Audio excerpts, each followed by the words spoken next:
तो भाई सुहास जी, आपका बहुत बहुत स्वागत है। और ये मेरी खुशनसीबी है कि मेरी आने वाली फिल्म पछतावा के बारे में आप कुछ बात करना चाहते हैं, क्योंकि अनऑफिशियली मैंने आपको इसीलिए ये फिल्म दिखा दी कि इसके मुख्तलिफ पहलुओं पे आप एज अ क्रिटिक बात कर सकें, क्योंकि आप भी एक राइटर हैं, डायरेक्टर हैं, तो इससे मुझे भी कुछ समझने का मौका मिलेगा। तो कैसी लगी आपको ये फिल्म पछतावा? फिल्म बहुत अच्छी है। पहले तो आपका बहुत बहुत शुक्रिया कि आपने मुझे रिलीज से पहले फिल्म दिखाई।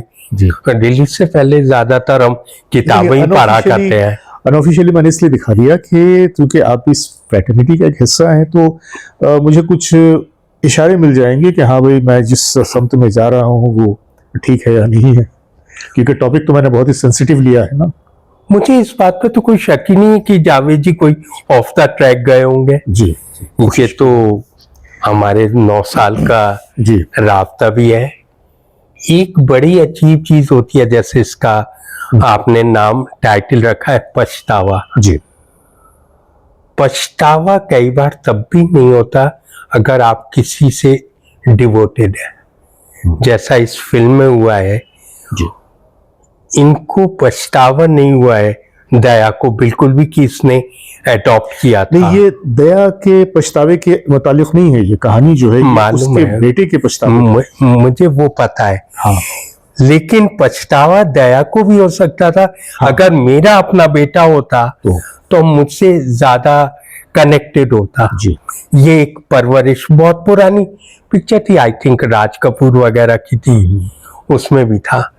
दूसरा, क्योंकि वो सरला के प्यार में डिवोटेड था, इसलिए उसने उस पछतावे को स्पेस ही नहीं दिया। मनु बिल्कुल सही। पछतावा बेटे को हुआ है, रवि को। जी, रवि को इसलिए हुआ है, तब तक नहीं हुआ था जब तक उसे फैक्ट्स नहीं मालूम थे। फैक्ट उसको मालूम हुआ, then he wants to return the things which he is not able to do now. Second thing, जैसे अपने यहाँ कहा गया है, अपना खून अपना ही होता है। जी, वो कहीं कहीं मुझे लगा अगर इसका अपना बच्चा होता तो शायद स्टोरी डिफरेंट होती। फिर तो वो कॉन्सेप्ट टोटल डिफरेंट हो जाता, टोटली डिफरेंट हो जाता। जी। और मेरे फादर कहा करते थे, दुनिया में पोइटिक जस्टिस नहीं है, मतलब आप अच्छा करेंगे अच्छा ही हो। इसने तो रब बहुत अच्छा किया था दया ने, और मानवता की मिसाल पेश की थी उसने, ना चाहते हुए भी मजहब को भी दरकिनार किया है, कास्ट को भी किधर का है किया है, अपनी तरह पाला। फिर जब तीसरा आता है, ज्यादातर पारिवारिक उसमें देखा जाता है 2 जने ठीक रहते हैं, तीसरा जब आता है तो कुछ परेशानी आती है। बिल्कुल, जिसको हिंदी में अपन कहा करते हैं 3 टिगाड़ा काम बिगाड़। It is not relevant social. लेकिन इसमें जब तक रवि की वाइफ सुमन नहीं आई थी तब तक ठीक चल रहा था। ऐसे बॉन्डिंग्स में भी husband wife and their own kids कुछ नहीं है। अगर थर्ड आता है अदर पर्सन, आइदर मेल और फीमेल, तब कॉन्फ्लिक्ट आते हैं। इसमें भी सरला का इसलिए नहीं है, उससे एक तो आजकल की कुछ तो मॉडर्न है, वो जो रवि की वाइफ है जी, मॉडर्न है, मॉडर्न है, वर्किंग है, कॉर्पोरेट है, लेकिन एक अपब्रिंगिंग की चीज होती है। एग्जैक्टली। आजकल जैसे न्यूक्लियर फैमिलीज हो गए, न्यूक्लियर फैमिलीज में स्पेस ऑफ अदर्स बच्चों में शुरू से नहीं है। बिल्कुल, मैं तो ग्रैंड चाइल्ड है, अकेला है, उसके और कोई नहीं है घर में, मदर फादर दादा दादी। तो इसमें बच्चों के अंदर जो आ रही है वो एक स्पेस खत्म होती जा रही है। बहुत अरसे तक अगर कोई हिस्सा खाली रहता है, यही इस लड़के में भी आया है, रवि में भी। अब उसको चूज करना है सुमन और फादर। इसमें क्या है कि चूज करने से ज्यादा जो लोग अक्लमंद होते हैं वो एक ब्रिजिंग की कोशिश करते हैं, वो किसी एक को नहीं चुनते, क्योंकि ये एक फैमिली है और फैमिली से एक से नहीं बनती है। सही बात तो है। फैमिली का हिस्सा फादर भी है, क्योंकि फादर बुनियाद है, मदर तो रही नहीं है। तो देखा जाए तो रवि की जिंदगी में दो ही लोग हैं जो बहुत अहम हैं, एक उसके फादर या उनकी वाइफ। और मैंने उसमें ये भी दिखाया है कि शादी के पहले बाप और बेटी की बॉन्डिंग बहुत अच्छी, लेकिन अब ये आने वाली औरत की जिम्मेदारी थी कि वो अपने संसार को किस तरह से अपब्रिंग करती है, कैसे उसे जोड़ के रखती।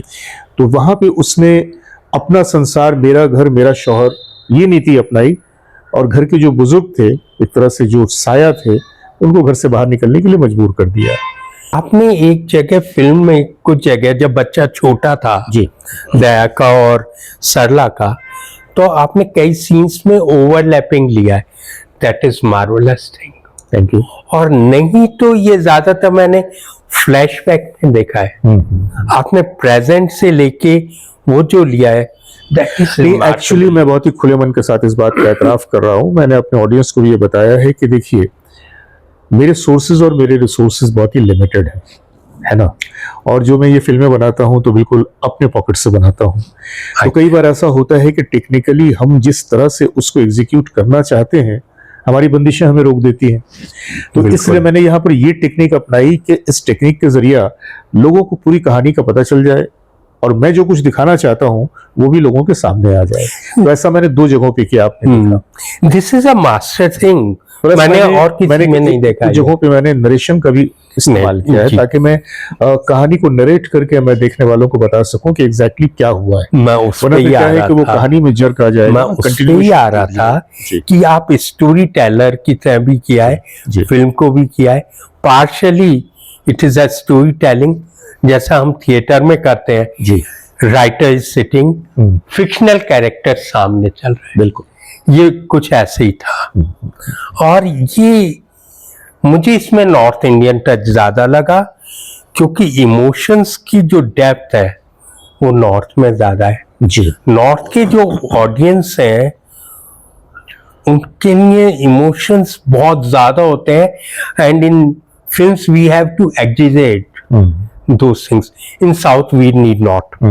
तो इसमें कई सीन्स जो स्ट्रेच हो गए हैं, काफी स्पैन आ गया है कुछ डायलॉग्स में। That is marvellous, that is must for audience, और वो तो आपको करना ही था। इस फिल्म के हवाले से कोई ऐसी बात जो आप मुझसे जानना चाहते हो?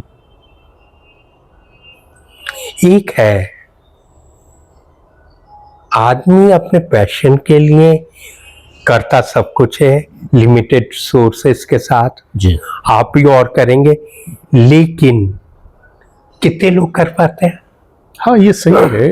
देखिए, जिनके अंदर एक जिम्मेदारी का एहसास होता है, कम से कम मैं ये मानता हूं कि समाज का एक जिम्मेदार व्यक्ति होने के नाते मेरी अपनी भी कुछ जिम्मेदारियां बनती हैं कि कल को मेरा ज़मीर मुझसे सवाल करेगा कि मैंने एक समाज का एक व्यक्ति होने के बावजूद समाज को क्या दिया।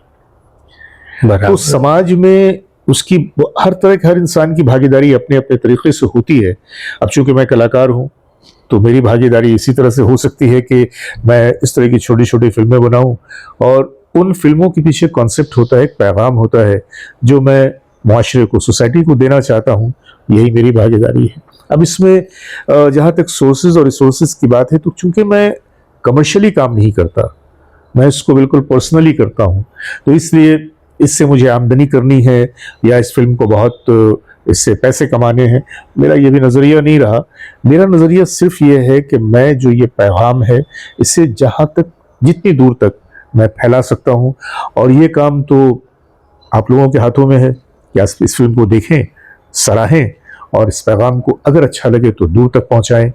और आपसे भी मैं यही गुजारिश करूँगा, आप सब इस फिल्म को ज़रूर देखिए। आजकल का बहुत ही रेलेवेंट चीज़ है। हम म्यूजियम में देखने जाते हैं नायाब चीज़ों को, रिश्ते में भी कुछ नायाब होते हैं, उनको किस तरह संभाल के रखना है, ये फिल्म यही बताती है। पछतावा बाद में होता है, लेकिन पछतावे में सुधार की गुंजाइश नहीं होती। वही मैंने उसमें भी दिखाया है कि कुछ गुनाह ऐसे होते हैं कि आप जिनकी तलाफी कभी नहीं कर सकते, और पछताना भी चाहें तो सारी जिंदगी पछताने के बाद भी आप उसकी तलाफी नहीं कर सकते, वो आपकी जिंदगी के साथ हो जाता है। मैंने इस कहानी में यही बताने की कोशिश किया है। बहुत और बढ़िया है। जैसा कि मैंने आपको बताया कि 1 जुलाई को ये फिल्म रिलीज हो रही है, वाह। शॉर्ट फिल्म है आधे घंटे की, सिनेमाया पे। और इस उम्मीद और इस यकीन के साथ कि जिस तरह से आपने पसंद किया है भाई, आप लोग भी पसंद करेंगे। इतना ही कह के हम अपनी बात खत्म करें। शुक्रिया, बहुत बहुत नमस्कार। शुक्रिया।